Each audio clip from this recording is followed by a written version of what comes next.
Mladý pan pod obláčkem píská, opírá se o můj plot, na cestu se chystá.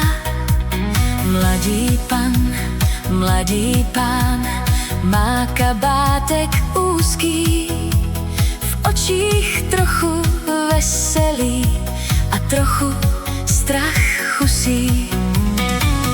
Já jsem ještě mladé děvče, ruce bílé, srdce horké. Koukám zpoza kuchyňského okna, jestli projde kolem dvorka. Já jsem ještě mladé děvče, zavážu si šátek v chládku, když mě zavolá ten mladý pán.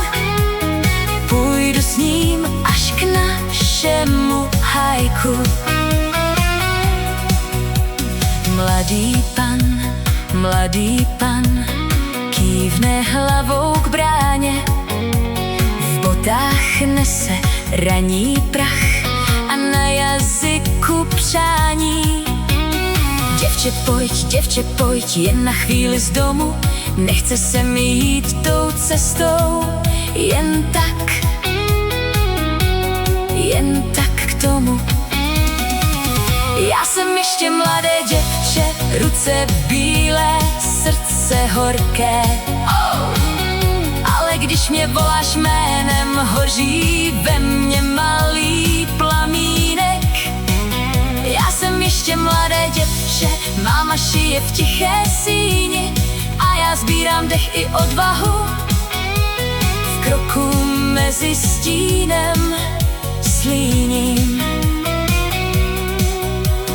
Mladý pan se zasmál tiše, když mu vítr sfoukne klobouk. Já se směju taky, v dlani schovám vlastní rozpak, rozruch pod obláčkem mezi poli. Jenom cestička a ticho a 2 stopy vedle sebe, kde se dětství potká s pýchou. Já jsem ještě mladé děvče, ale s tebou jdu až k lesu.